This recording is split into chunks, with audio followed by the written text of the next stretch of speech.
What if I told you that Albus Dumbledore, the man we worship as the kind, all-knowing protector of Hogwarts, was never a savior at all? What if he didn't need spells to control people, because he mastered the far darker art of psychological manipulation? Everything you believed about his wisdom was a carefully crafted illusion. By the end of this video, you'll never see Dumbledore, or the concept of goodness in Harry Potter, the same way again. The wizarding world wants you to believe Dumbledore was the embodiment of light, the opposite of Voldemort. He was the wise headmaster, the gentle guide, the one who always had a plan. But have you ever noticed that everyone around him suffers while he watches in silence, calling it for the greater good? We've been manipulated into thinking that Dumbledore's calm detachment makes him noble, that his sacrifices were necessary. But what if his greatest weapon was not a wand, but control through guilt, dependency, and secrecy? Ask yourself, why did he keep Harry ignorant for years, only revealing the truth when it suited his strategy? Why did he emotionally bind Snape with promises tied to Lily's death? Why did he allow children to face death while he observed outcomes? The psychological evidence tells a completely different story.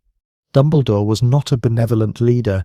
He was a master of behavioral conditioning, a puppeteer who learned to manipulate others by appealing to their deepest wounds. This isn't about magic. It's about psychology, specifically the dark triad traits: narcissism, Machiavellianism, and cold utilitarianism. Dumbledore didn't fight evil, he managed it, directed it, and used it to achieve his vision of order. But it gets darker, because once you understand how Dumbledore controlled everyone, you'll realize Voldemort wasn't his opposite. He was his reflection, evidence, control through guilt and dependency. From the very beginning, Dumbledore used Harry's trauma as a leash. He left an infant on a doorstep, deliberately choosing an abusive environment, not because he lacked options, but because a damaged child is easier to mold. Psychologically, this is called trauma bonding, when an authority figure creates emotional chaos, then positions themselves as the rescuer. Dumbledore ensured Harry would need him. Every letter, every secret meeting, every withheld truth reinforced one message: you survive because I allow it. When Harry disobeyed, Dumbledore's response was never overt punishment. It was disappointment, the ultimate tool of emotional control. He didn't have to shout, he only had to look away. 2. Manipulation by withholding information. A key tactic of psychological domination is information asymmetry, controlling what others know to keep them dependent. Dumbledore was the master of this.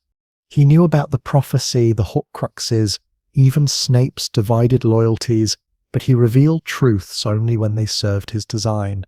He treated people as chess pieces, feeding them fragments of the whole, ensuring no one could act independently of his will. Remember the line, "Harry, you must not know, not yet." That wasn't protection, that was conditioning. Dumbledore believed knowledge was power, and only he could be trusted with it.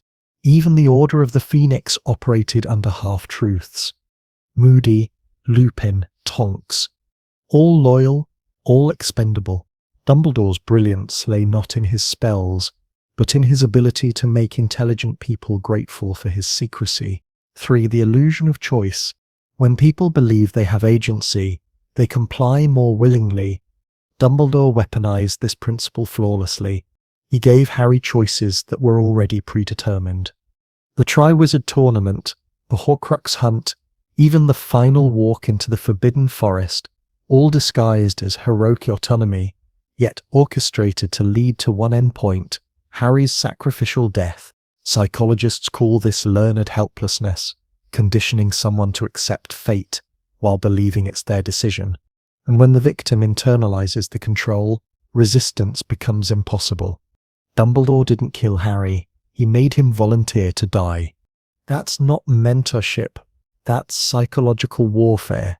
4. Gaslighting and emotional reversal. Gaslighting, Manipulating someone into doubting their perception is perhaps Dumbledore's most refined skill.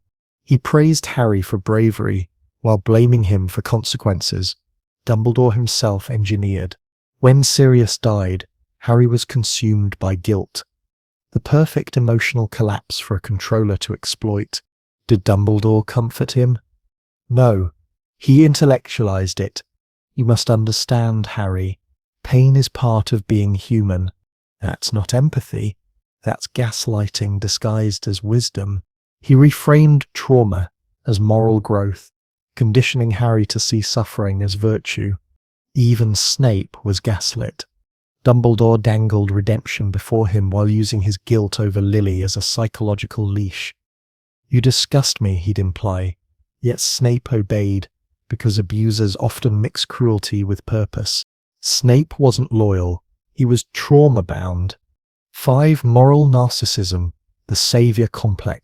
Beneath Dumbledore's charm was a profound narcissistic delusion, the belief that only he could bear moral responsibility for the world.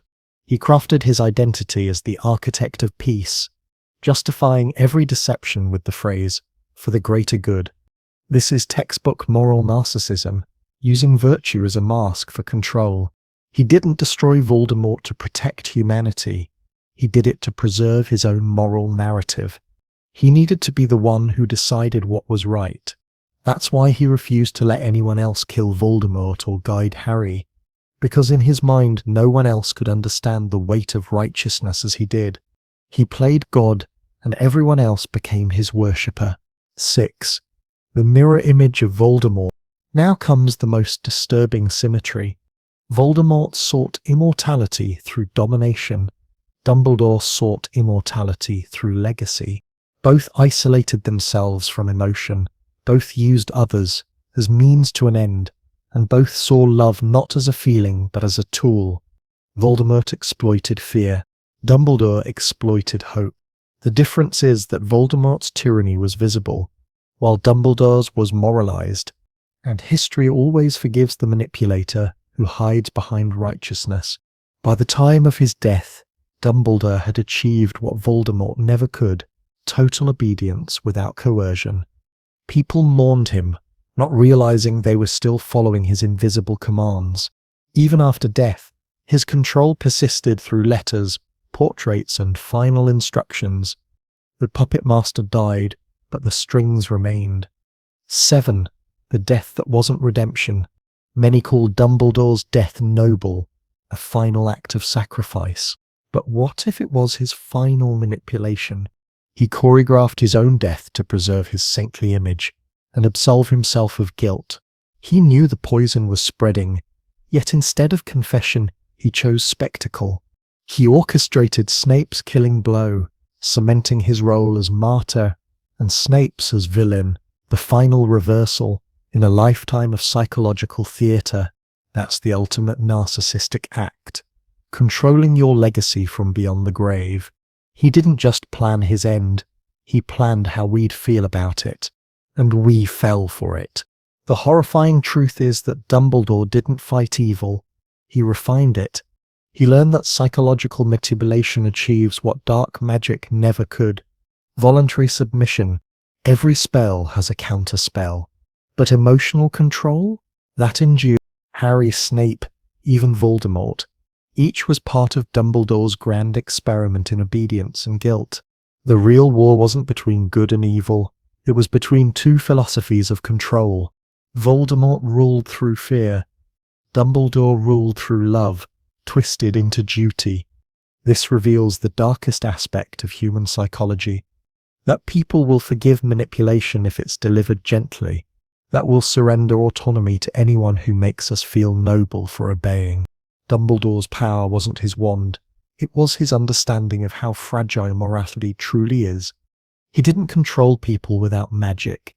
He discovered that the human mind is the most obedient servant of all, and that's why, even now, we defend him, because the greatest manipulation Dumbledore ever performed was convincing the world he was good. So now that you've seen the psychological blueprint of Dumbledore's control, ask yourself, was he ever truly different from the monsters he fought? or just smarter about hiding it? Maybe that's the real curse of the wizarding world. Not the Dark Lord who kills, but the saint who manipulates. Every relationship he touched, Harry, Snape, Grindelwald, ended in emotional ruin. Yet we call it destiny. Maybe the truth is simpler. The greatest danger isn't dark magic, it's moral authority unchallenged. Share this with other Harry Potter fans.